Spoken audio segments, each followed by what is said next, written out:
living on borrowed time. All right. Living on borrowed time. This parable of the fig tree is just the culmination and just the illustration of everything that Jesus had been speaking of and teaching about, going all the way back to Luke chapter 12, verse 1. But he is also concluding his previous statements in the first 5 verses in chapter 13. And I will say it's just amazing on how God works, because I have been looking at this and everything prior to anything ever happening. And here's what is going on in the first 5 verses. If you give me a brief moment to catch you up to speed, is there were 2 tragedies that happened in the text. In these first 5 verses, there was one tragedy that happened where there were some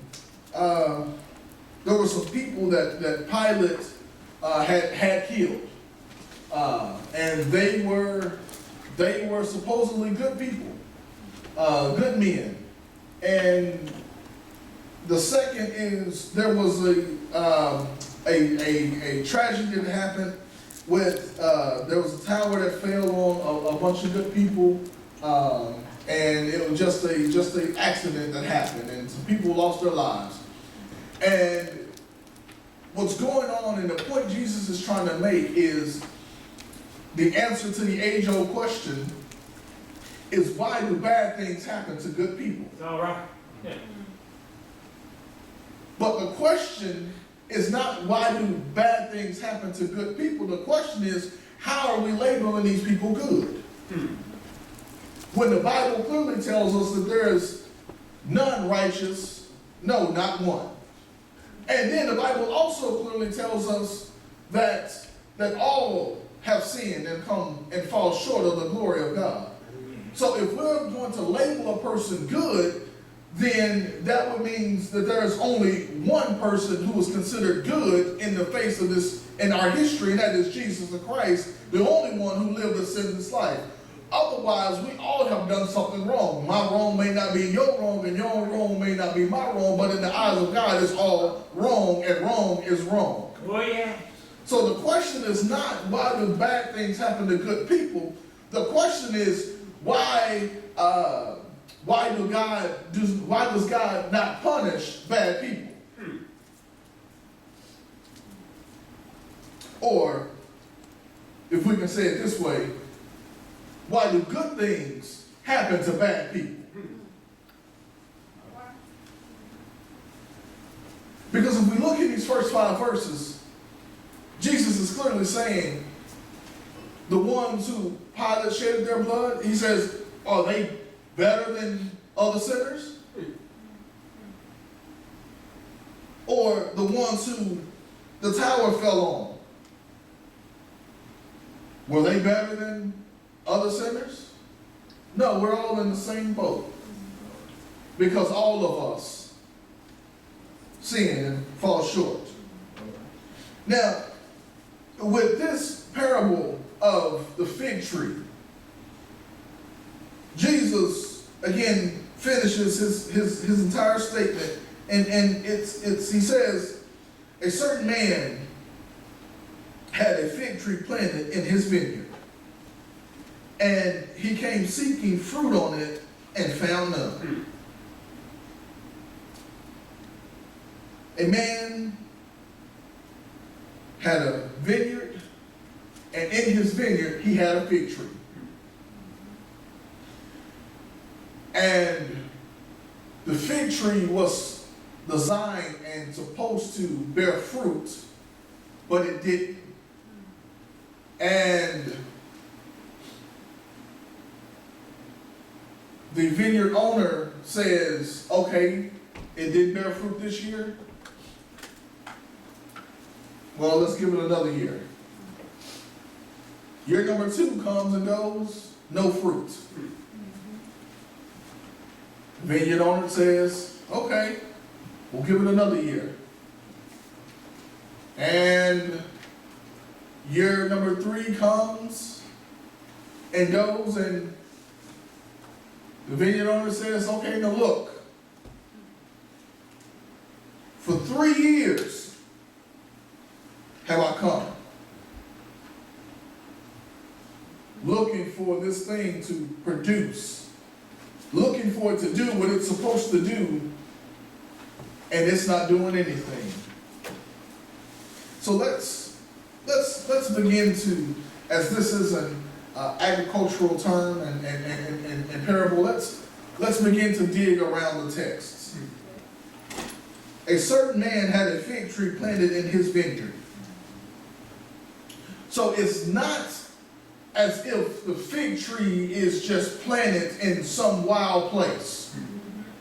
The fig tree is planted in a place designed for it to grow. It's in a vineyard. Now, not only that, the fig tree is placed strategically in a place where it's designed to grow. Not only is it placed in a position where it's designed to grow, but look at who the vineyard owner is talking to. He's talking to the keeper of the vineyard. So now we look at what's going on with this fig tree. This fig tree was planted not in a wild location, but the fig tree was planted in some good soil. Yes. Not only was it placed in some good soil, but it also was being tended to regularly, because the vineyard owner had a keeper of the vineyard. Oh, yeah.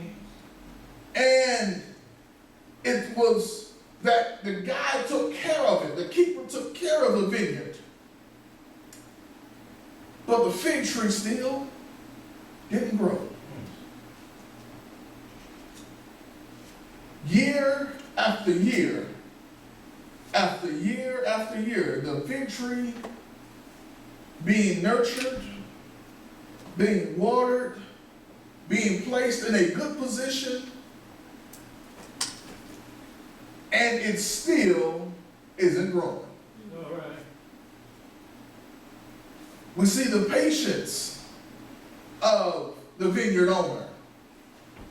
Because some people, hey, the first year, I can understand that. Maybe I didn't plant it in time. Maybe we had maybe it was too hot. Maybe we got too much rain. But year 2, I'm expecting some fruit. Because now you've had all year to be in your place and in your position that you deserve. You need to be getting and bearing fruit, because that's the reason why I planted you, is to get figs off of you. All right. Now, as I said, we're going to try to dig around the text. Let's go a level deeper. That this fig tree Jesus is speaking of, it actually has a dual meaning, actually a triple meaning, because he's talking about, yes, a fig tree, but he is also talking about Israel. All right. And what Jesus is saying is that Israel represents this fig tree. I planted this nation in a good place, Yes, sir. one of the most choicest locations. And now that I've planted you in a good place, that now the vineyard owner, the keeper of the vineyard, me, God, I'm coming to watch after you day after day. I'm going to water you. I'm going to nurture you. I'm going to give you everything that you need. But yet, at the end of the day, you still won't worship me. It's all right. At the end of the day, you still won't bear the fruit that I require you to bear. In fact, you still won't do the things that I ask you to do. Oh, yes. All right. Year after year, day after day, week after week, month after month, that God said that Israel, I'm taking care of you every day, but you still choose to run off and go after somebody else. Yes, sir. Now, if we can take the magnifying glass and zoom in just a little bit more, the third meaning of this is it points to us today. Oh, yes. That God says that this fig tree also represents us. That God has planted us in some fertile soil. Oh, yeah. He looks after us day after day, wakes us up every day, starts us on our way. He is blessing us Oh, yeah. beyond ways that we could ever imagine. I can imagine having my great-grandparents here right now today and to see the things that I'm able to do, and they could just wonder. I would be able to I could imagine being able to go to places that you could go, to be able to do the things that you can do, be able to buy the things that you can buy, because God is blessing us. Oh, yeah. Yes, he is. Yes, he is. Oh, but Jesus says that this fig tree just won't do right. All right. We just won't do right. That no matter how good God is to us, Jesus is saying, Israel, you just won't do right. All right. And this is a sad indictment on the nation of Israel. That the God who marched them across the dry land of the Red Sea is the same God who rained down bread from heaven, who is the same God who gave them water from a rock, who is the same God that allowed the Jordan River to stop flowing so they could cross over again on dry land, who is the same God who gave them a land that was not their own, that was also populated and inhabited by other people, and God drove all of them out to give them this land, and they just won't do right. All right. You know, as I begin to look at this, I just fell more in love with God, because as I was looking at this, that I get so upset and so frustrated with my children at times when it seems like they're being ungrateful. And several times I've talked to them and I've told them, do you understand how good that you have it? Do you know that some of the things that we're able to do for you, some of the things that we're able to do, that some of the things that you're able to do, some of the experiences that you have, that your friends and some other people could never imagine being able to do this? All right. And then the more upset I get with them, the more upset I get with myself. All right. Because I can do nothing but think about, if I'm this upset with them over just something as far as things, how upset is God with me? Amen. All right. It's this is what Jesus is saying. Fig tree, you just won't do right. No matter how much I hold you, no matter how much I wrap you in my arms, no matter how much I keep everything away from you, no matter how much I keep you in good soil, you won't bear the fruit that you're supposed to bear. All right. And look at this. It's at any moment, the vineyard owner could come and say, cut it down. Because I've been good to this tree. I've done everything I can for it. I've placed it in a fertile place. I've placed it in a position where it's supposed to grow. But it's just not doing what it's supposed to do. All right. I would be better. It would be better for me just to cut it down and cut my losses and to start all over again. Look at what the owner says. Verse 7, then he said to the keeper of his vineyard, look, for 3 years I have come seeking fruit on this fig tree and find none. Cut it down. Why does it use up the ground? Look at this. Why does it use up the ground? The owner is saying, ain't not so many words. You see all these other trees and all these other plants that I've got in here, and this one just won't do right. All right. In fact, the one that won't do right, not only will it not bear fruit, it's taking up soil, it's taking up nutrients, it's taking up water that can be going to some other plants. All right. But it just won't do right. All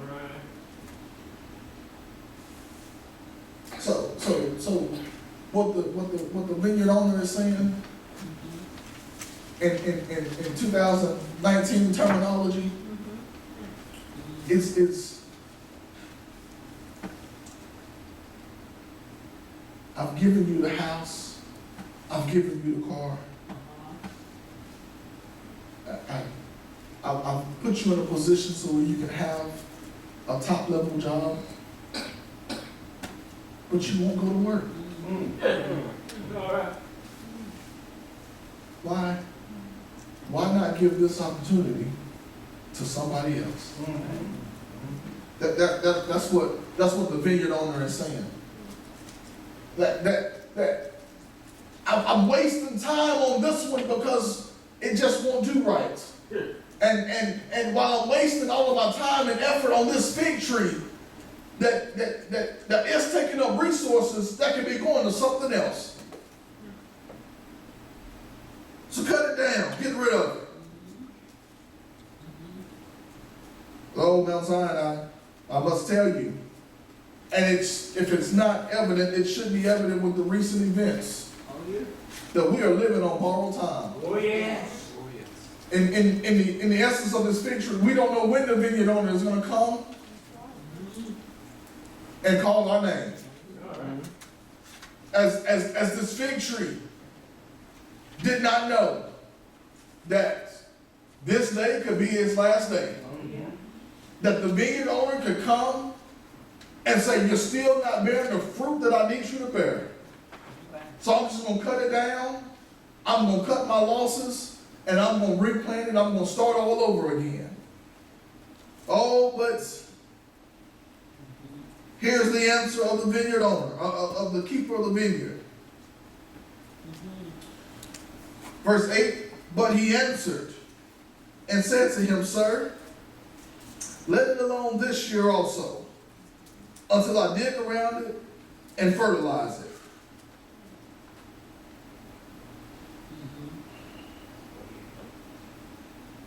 This is some good news, because here's what's going on. Is that vineyard owner represents God the Father. And God the Father said, you know what? These people I created, come on, they just won't do right. Come on. I'm just going to get rid of them. And I'm just going to, what did he say in Genesis? I almost hate the day that I created them. Because their very thoughts are just wrong and sinful. But the keeper of the vineyard, that man named Jesus, said, Sir, let it alone. Just give me one more year. And look at what this vineyard owner said, that this keeper says, let it alone this year. And he says, I'm going to dig around it. And I'm going to fertilize it. Oh, it's about to get deep in here. Oh, yeah. Oh, because let's look at this and Jesus is talking to some people who work the land. Who knew a little bit about cultivating the land. And so hopefully I can say this and get it across in a way that they may have understood it. So let me give it to you this way. What Jesus is really saying is this: the keeper of the vineyard is saying, Sir, let it alone this year. Let me give it some special attention. And I'm going to dig around it. And as he is talking about digging around it, this is the same thing that God does to us. Yes. When we're not being fruitful as we should, then there's something that's below the surface that's tugging at us and that's keeping us from bearing fruit. I know everything everything looks good above the surface, it's a fig tree. It looks like a fig tree. It acts like a fig tree. When the wind blows, it blows just like a fig tree would blow. If you go and if you cut it down, the inside would look like a fig tree, but it's just not bearing fruit. So that means that something is going on below the surface that we can't see. Okay. All right. Because we come to church on Wednesdays and Sundays, we look like a Christian. We got our Bible with us and we can quote Philippians 4:13. We can quote John 3:16. We can quote John 1:1. We know Genesis 1:1. We know Psalm 23. We know Psalm 27. We know Psalm 1. We know Psalm 34. We know we can act the part, but when the time comes that we can't bear fruit like God wants us to bear. And so that means that something is going on below the surface. Because if you look above the surface, it looks like a Christian. It walks like a Christian. It talks like a Christian. But something is going on and it's not bearing Christian fruit. Amen. It says, so let me dig around it. Oh, and what happens is as Jesus began to dig around us, once he breaks the ground open, he'll see. He'll see what really has us grounded and rooted. And if anybody has ever has ever dug around something, especially a tree, that you know the root system goes just all everywhere. And if you ever begin to dig around something, you know that the roots have taken place and taken hold, and in order to really get it out the ground, you have to dig up the roots. And sometimes, I've done this before, that sometimes you have to just keep hitting at a piece of that root to actually break it apart. Could it be? Could it be that Jesus is having to dig around us and break up the roots that are around us because we're grounded and rooted to the wrong thing? All right. Amen. Could it be that the above ground looks like a Christian, but what's below the surface is rooted and grounded in worldly things? All right. And so what happens is Jesus has to break up us from worldly things, and he has to dig around us. Oh, yeah. All right. That he says, let me dig around it first. So let me shake up the thing that it's sitting in. Oh, yeah. Let me turn over the ground. So sometimes in order for us to get what God wants us to get, and in order for us to grow, that sometimes Jesus has to dig around us. Oh, yeah. Oh, Mount Zion, I tell you, when God is digging around you, it's not a fun time. How do I know it's not a fun time? Because you think about it. When you're digging up around a tree, or when you're cultivating the ground and when you're turning over the ground, it's hard work. And not only is it hard work, but you'll see what happens that as you begin to turn and begin to dig, you'll hear things stopping and popping and breaking. All right. All right. Could the snaps and the pops and the things that are breaking, could those be the chains of bondage that the devil has set upon us to keep us attached to the world? Oh, yeah. And as Jesus is beginning to dig around us, it may seem like it's hurting and it may seem painful right now because he is digging around and he is breaking the things that is keeping us attached to the world.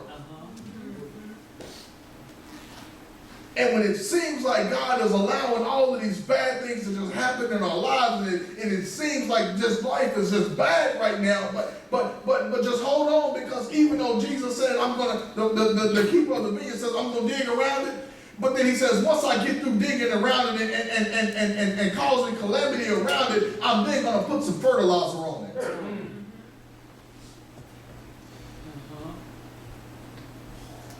Fertilizer.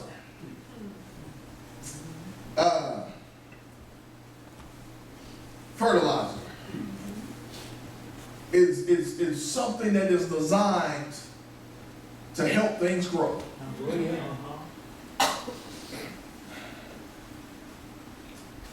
And I've unfortunately had the experience of seeing fertilizer firsthand. Or as they will say in the country, some cow manure is what I was told is the best type of fertilizer. Oh, yeah.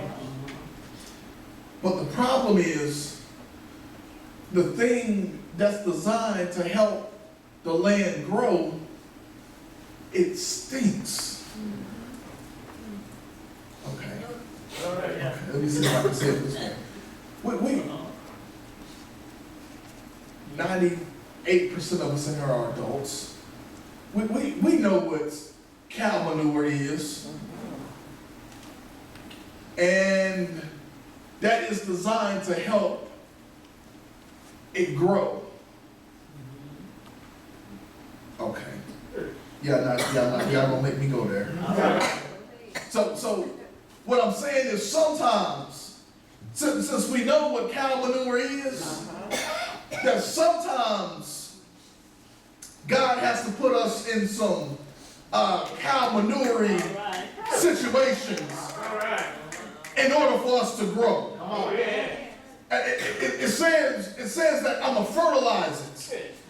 That God sometimes has to put some fertilizer on us in order for us to grow. Because sometimes we just won't do right in the perfect scenario. So sometimes God says, I got to put you in some stinky situations. Yes, sir. Oh, yeah. That sometimes I got to put you in some stinky stuff in order to get you to grow the way I need you to grow. Oh, yeah. You don't believe me? Just keep on counting on your money to get you out of everything. And then sometimes God will let all of that money go away so that He'll let you know that He is the one who will supply your needs, not those greenbacks and not that money that had those pictures of the president's heads on, but it was Him that was doing all of it. But sometimes God will allow us to know that it was Him that was keeping us healthy and not all of these vitamins and all these supplements, but that sometimes that God will allow us to get a bad doctor's report and He will put us in some sticky situations just so we can know that it was Him. Amen. Oh, yeah. He says, I'm gonna dig around it. All right. And my son, I gotta let you know that the only way that we can grow in God is we first have to allow Him to take over. This is the digging part. He'll first dig around us, removing all of the attachments to the world that we think we need. But even though He's digging around us and He's breaking the ground around us, that sometimes it feels like He's breaking us. Oh, yeah. And honestly, sometimes God has to break us in order to get us to grow right. Oh, yeah. Oh, yeah. You don't believe me? This is, you can look at doctors who practice medicine. That sometimes, if you have a bone that's damaged, that sometimes they'll break it in order to get it to heal right. All right. Well, shucks, the only thing I got to do is read my Bible to know that that's the case. This is nothing that medicine came up with. If we read the Bible, what will happen? We'll see that sometimes that when a shepherd had a sheep that would just keep going astray and would keep trying to run after other people and trying to keep running after another shepherd, what the owner of that sheep would do, the shepherd would break the leg of the sheep. Yes.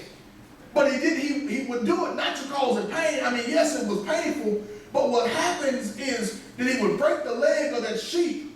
But then as that sheep is recovering, the shepherd just keeps holding it and nurturing it, and he would wrap it up, and he would do that to let it know that I'm all that you need, that there's no reason for you to go out looking for another shepherd, because everything that you need is right here.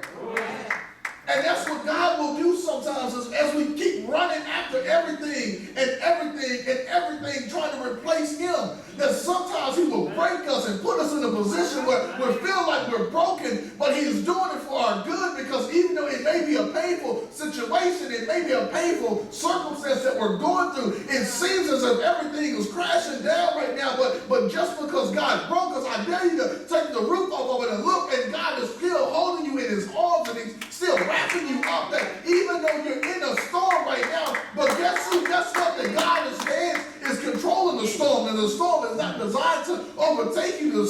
designed to get you to grow. Oh, yeah.